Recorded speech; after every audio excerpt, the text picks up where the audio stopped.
Hello friends, ഞാനിന്നിവിടെ പരിചയപ്പെടുത്താൻ പോകുന്നത് ഇസ്രായേൽ അത്തി അഥവാ വൈറ്റ് അത്തീനെ കുറിച്ചാണ്. ഇതിപ്പോൾ നമ്മളിവിടെ ഈ പ്ലാന്റ് നട്ടിട്ട് ഒരു വർഷമേ ആയിട്ടുള്ളൂ. 6 മാസമായപ്പോൾ തന്നെ ഇതിൽ നിന്ന് നമുക്ക് ഫ്രൂട്ട് വിളവെടുക്കാൻ കിട്ടുന്നുണ്ടായിരുന്നു. ഇതെല്ലാം ഇവിടെ നിന്ന് ഫ്രൂട്ടെല്ലാം വിളവെടുത്തതാണ്. ഇപ്പോഴും മുകളിലൊക്കെ ഒരുപാട് ഫ്രൂട്ട് വന്ന് നിൽപ്പുണ്ട്. ഇന്നലെയും ഇതിൽ നിന്ന് നമ്മൾ ഫ്രൂട്ട് വിളവെടുത്തായിരുന്നു. ഇപ്പോൾ ഇതിലൊരു അത്തിപ്പഴം നമുക്ക് പറിക്കാൻ പാകത്തിനായിട്ടുണ്ട്.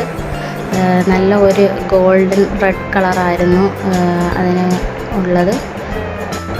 ഇപ്പം നമുക്കിത് ഇത് നല്ല കഴിക്കാൻ പാകത്തിനായിട്ടുള്ളതാണ്. ഇപ്പം കൈ കൊണ്ട് നമ്മളൊന്ന് ചെറുതായിട്ടൊന്ന് പ്രസ് ചെയ്യുമ്പോൾ തന്നെ അതിൻ്റെ അകം നമുക്ക് കാണാൻ പറ്റും. നല്ല ഒരു കളറുമാണ്, നല്ല ടേസ്റ്റുമാണ്. നമ്മൾ കടയിൽ നിന്നൊക്കെ വാങ്ങിക്കുന്ന പോലെ തന്നെ ഒരു അരി നമുക്കിതിൻ്റെ അകത്തുനിന്ന് കഴിക്കാനും കിട്ടും. എല്ലാവർക്കും, കുട്ടികൾക്കും മുതിർന്നവർക്കും എല്ലാവർക്കും ഇതിൻ്റെ ടേസ്റ്റ് ഇഷ്ടപ്പെടും. ഇതിൻ്റെ തൊലി ഉൾപ്പെടെ നമുക്ക് കഴിക്കാം. അതാണ് ഇതിൻ്റെ ഏറ്റവും പ്രത്യേകത. ഒന്നും വേസ്റ്റ് കളയാനേ ഇല്ല, നമുക്ക് എല്ലാവർക്കും ഇഷ്ടപ്പെടും. അപ്പോൾ ഞങ്ങളുടെ വീഡിയോ ഇഷ്ടപ്പെടുവാണെങ്കിൽ ലൈക്ക് ചെയ്യുക, ഷെയർ ചെയ്യുക, സബ്സ്ക്രൈബ് ചെയ്യുക. ഇനി എൻ്റെ കുഞ്ഞിൻ്റെ റിവ്യൂവും കൂടെ നമുക്ക് നോക്കാം.